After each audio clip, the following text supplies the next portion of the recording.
আজকের এই ভিডিওতে আমরা একটা এমন গুরুত্বপূর্ণ বিষয় নিয়ে আলোচনা করব যা সিনিয়র সিটিজেনদের জন্য খুবই কাজে লাগবে। ফ্রম 1 to 5 1 to 1 এর ব্যাপারে অনেকেই জানেন এবং 1 to 1 নিয়ে আমরা আলাদা ভিডিও বানিয়ে রেখেছি কিভাবে আপনারা ফিল আপ করে জমা দিবেন এবং কারা কারা জমা দিতে পারবেন।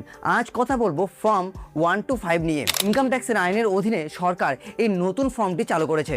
আপনি যদি সঠিকভাবে এই ফর্মটি পূরণ করে ব্যাংকে জমা দেন তাহলে আপনার ব্যাংক অ্যাকাউন্টে যে ইন্টারেস্ট বা ইনকাম বা পেনশন আসে তার উপর আর টিডিএস কাটা হবে না। এমনকি জীবনে আর কোনোদিন আপনাকে আইটিআর ফাইলও করতে হবে না। শুধু আপনারা মনে রাখবেন এই সুবিধাটি শুধুমাত্র সিনিয়র সিটিজেনরাই পাবে। চলুন ফর্মটা কিভাবে ফিল আপ করবেন সেটা আগে দেখি, তারপর কিছু গুরুত্বপূর্ণ বিষয় নিয়ে আলোচনা করব। কারা কারা এই ফর্মটি জমা দিবে সেই ব্যাপারেও আলোচনা করব। আপনাদের ইনকাম 5 লাখ টাকা হোক বা 10 লাখ টাকা হোক বা আপনাদের ইনকাম 16 লাখ 12 লাখ যাই হোক না কেন, আপনাদের এই ফর্মটি ভরতে হবে। Form 1 to 5। চলুন এবার দেখে নিই কীভাবে আমরা এই ফর্মটি ফিল আপ করবো। সবার প্রথম নেম, এখানে আপনার যে নেমটি রয়েছে যেটা আপনার আধার কার্ড বা প্যান কার্ডে রয়েছে সেটা আপনাকে লিখতে হবে। এরপর 2 নম্বরে রয়েছে অ্যাড্রেস, আপনাকে আপনার বাড়ির অ্যাড্রেসটা এখানে পুট করতে হবে। এরপর pan card number, permanent account number, এখানে আপনার প্যান কার্ডে যে নাম্বারটি রয়েছে সেটা এখানে আপনাকে লিখতে হবে। 4 নম্বরে রয়েছে ডেট অফ বার্থ, আপনার যে ডেট অফ বার্থটা রয়েছে ডিওবি সেটা আপনাকে এখানে লিখতে হবে।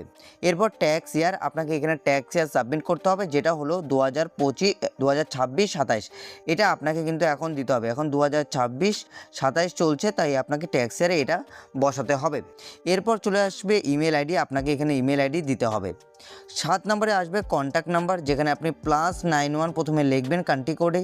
এরপর আপনার যে মোবাইল নাম্বারটি রয়েছে সেখানে আপনি এই মোবাইল নাম্বারটি পুট করবেন।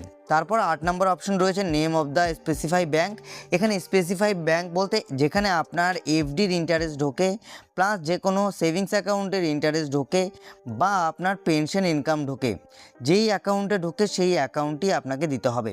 এবং এই যে ব্যাঙ্কটির কথা বলা হয়েছে name of the specify bank, এটা কিন্তু জিওভি মানে গভর্নমেন্ট ব্যাঙ্ক আপনাকে হতে হবে। এটা কিন্তু মনে রাখবেন। কেন গভর্নমেন্ট ব্যাঙ্ক সেটা আমি একটু পরে বলছি। এরপর 9 নম্বর name of employer from which pension is draw, এখানে বলা হয়েছে এমপ্লয়ার নেম, তো যদি আপনার পেনশন থাকে তাহলে লিখতে হবে এবং যদি আপনার পেনশন না থাকে তাহলে আপনি এখানে নো বা NA লিখে দিতে পারেন, যে কোনো একটা লিখলেই হবে। এরপর 10 নম্বরে কি বলা হয়েছে পেনশন পেমেন্ট অর্ডার মানে PPO নাম্বার। এবার যারা পেনশন পাচ্ছে তারা কিন্তু PPO নাম্বার জানে, যারা পেনশন পায় তারা জানে। এবার যদি আপনি পেনশন পান তাহলে আপনাকে PPO নাম্বার এখানে সাবমিট করতে হবে। যদি PPO নাম্বার না থাকে মানে পেনশন না পান, সেই ক্ষেত্রে আপনি এখানে না বা নো আপনি যে কোনো একটা ওয়ার্ড এখানে লিখতে পারেন। 11 নম্বরে কি বলা হয়েছে, 11 নম্বরে বলা হয়েছে details of the account maintained with bank. এবার ডিটেলস অফ দ্য ব্যাঙ্ক মানে যেই ব্যাঙ্কে এই ফর্মটি দিচ্ছেন সেখানকার অ্যাকাউন্ট নাম্বার আপনাকে লিখতে হবে। এই যে অ্যাকাউন্ট নাম্বারের জায়গায় আপনাকে এখানে অ্যাকাউন্ট নাম্বার লিখতে হবে। ওই ব্যাঙ্কে কয়টি অ্যাকাউন্ট রয়েছে সেই হিসেবে আপনি 1 2 করে লিখতে পারেন। আপনাকে এখানে লিখতে হবে যেই ব্যাঙ্কে আপনি এফডি ইন্টারেস্ট পাচ্ছেন আবার পেনশন পাচ্ছেন। ইন্ডিভিজুয়াল অ্যাকাউন্ট হলে ইন্ডিভিজুয়াল দিবেন, জয়েন্ট অ্যাকাউন্ট হলে জয়েন্ট অ্যাকাউন্ট আপনাকে এখানে লিখতে হবে।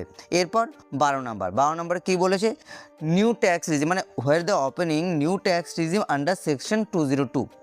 এবার দেখুন এখানে আমি একটা কথা বলে দিই, নিউ ট্যাক্স রিজিম থেকে বাইরে আমরা যাব না, এটা আমাদেরকে মনে রাখতে হবে। আমরা কোনোভাবে নিউ ট্যাক্স রিজিম থেকে বাইরে যাব না, কারণ নিউ ট্যাক্স রিজিম অনুযায়ী আমরা কিন্তু 12 লাখ টাকা অবধি ট্যাক্স ফ্রি ইনকাম করতে পারবো, এটাই নিয়ম রয়েছে।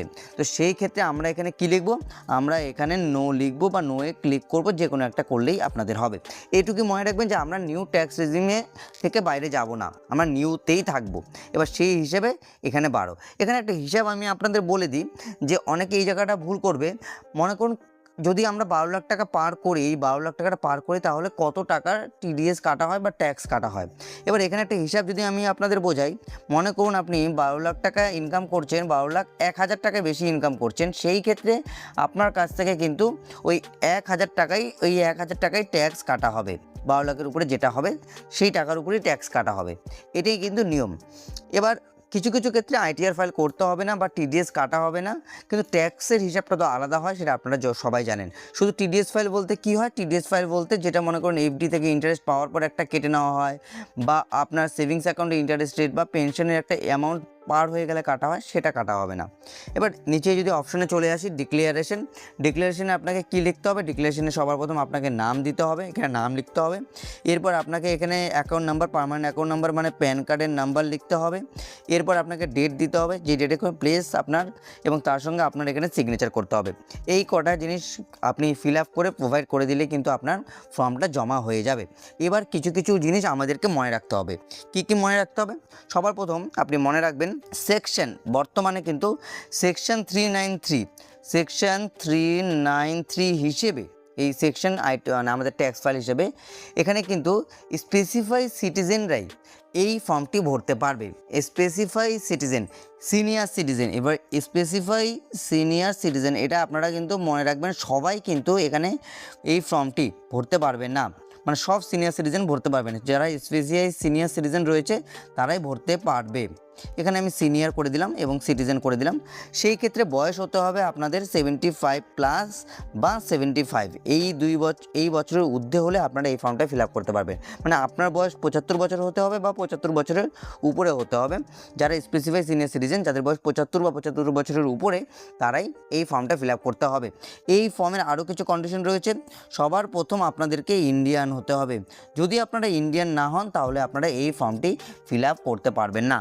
এবার আরেকটা প্রশ্ন আসে যে পেনশন ইন্টারেস্ট দুটো সিঙ্গেল হবে, বা এমন হতে পারে, আমি একটা এক্সাম্পল দিয়ে আপনাদের যদি বোঝাই। মনে করুন আপনি পেনশন পাচ্ছেন, এই পেনশন যেটা পাচ্ছেন সেই পেনশনও আপনাকে সেই একই অ্যাকাউন্টে ঢুকতে হবে। আবার আপনি যে ইন্টারেস্ট পাচ্ছেন সেটা সেভিংস অ্যাকাউন্ট থেকে পান বা এফডি থেকে, সেটাও আপনার কিন্তু ওই একই অ্যাকাউন্টে ঢুকতে হবে। আর যদি আপনি সিঙ্গেল পান তাহলে আপনি সিঙ্গেল সাবমিট করবেন। আমি একটু আগে আপনাদেরকে দেখিয়ে দিয়েছি। শুধু মনে রাখবেন একটি ব্যাংক হতে হবে, যেই ব্যাংকের অ্যাকাউন্ট নাম্বার আপনি এই জায়গাটা আপনি যে ব্যাংকের অ্যাকাউন্ট নাম্বারটা দেবেন, এই একটি ব্যাংকই হতে হবে যার মধ্যে আপনার সব কিছু ঢুকবে। এবং গভর্নমেন্ট ব্যাংক কেন বলেছি? গভর্নমেন্ট ব্যাংক বলতে আপনি এসবিআই বলুন, ইউনিয়ন বলুন, যে কোনো ব্যাংকে আপনি রাখতে পারেন, তার সঙ্গে আপনি আরবিআই গাইডলাইন মেনে করে কাজ বা আরবিআই অন্তর্ভুক্ত, সেই সব ব্যাংকে থাকতে হবে। এবার আপনি ব্যাংকে গেলেন, ব্যাংকে গিয়ে আপনি ফর্ম 1 to 5 ভরলেন, করবেন তো বললেন।